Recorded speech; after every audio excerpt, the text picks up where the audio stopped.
What is going on, people? Welcome back to the channel. As you probably know, this is my K20 Turbo Honda Civic EJ6. We've not had a video on this car on the channel for about 3 weeks now, so I thought I would make one on it. But today we're taking it to a dyno to see what power this really makes. If you are new to the channel, I'll just give you a quick rundown of the engine. Right, if you're new here, then let's go through the modifications. But before I do, make sure you smash that subscribe button so you never miss out on any future videos. As you can see, it has started raining here, unfortunately, but let's conquer through it. So we've got a 2004 EP3 engine in this, so that's a K20 A2. But that was never enough really, so we decided to turbo it. So we've got a sidewinder manifold into a Pulsar 3582 Gen 2. And then just down there you can see the Turbo Smart wastegate, that's 45mm. We've got 2.5-inch boost pipes into a twin pass intercooler, so that's down there. It is kind of a sleeper build almost. I don't know whether you could call it a sleeper because it's a Honda at the end of the day, but like, you would never know it was boosted, if that makes sense. The fuel setup on the car, we've got a K-tuned fuel pressure regulator down there, and then we've got 1000cc FIC injectors and a Red Horse in-tank pump. For the inlet and the fuel rail, I'm not really sure what they are, like tactical air manifold. I don't know what that is, to be honest. Obviously it's not like skunk or anything, but they came on the car when I bought it, so I've just never changed it really. All of that's controlled by FuelTech ECU, so that's just in here. Okay, so this is a FuelTech FT450. This is a full standalone, so instead of going K-Pro, etc., I decided to go for FuelTech. This is the dashboard as well as the ECU. So a lot of other brands like Howtech or Link, etc., then you have to buy like a separate dashboard, whereas with the FuelTechs it's all built in one. So everything's on here. I've got a different screen. Like that's got the battery voltage, intake air temps, and engine coolant temperature. And then on this screen, we've got the RPM, the boost, etc. If you want to see this in action, then click the link at the top right hand corner of the screen and you get to see me take the car down the drag strip. Let's get back to the engine. So I think that pretty much sums up a basic spec list of the car. It's a completely standard K series, as in like it's just turboed, stock piston, stock rods, stock cams and everything. Like it's a complete stock K series. Let's get over to the dyno and see what power this car makes. Okay, so the car's on the dyno now. I've recorded the front end with a GoPro and the rear end with my phone. We do, I think, 4 or 5 like load pulls. I presume that's to set up the load on the dyno, but I'm not 100% sure. Once they've done, we move on to the first run. Make sure you do stay tuned, because once the first run's finished, we then move on to some launch control pulls and like playing around with the launch control and everything, and that's definitely worth the wait. Let's get into the first run.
Okay, so that's the dyno run finished.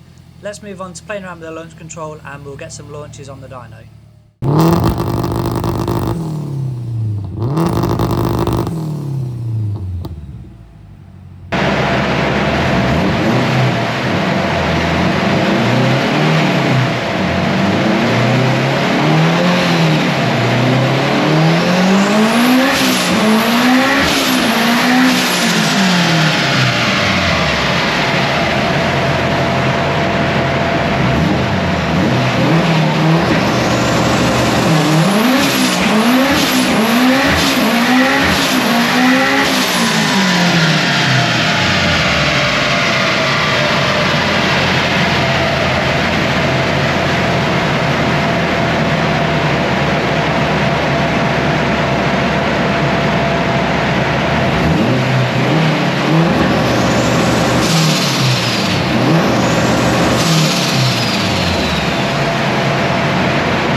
Okay, it's now time to see what power this car made.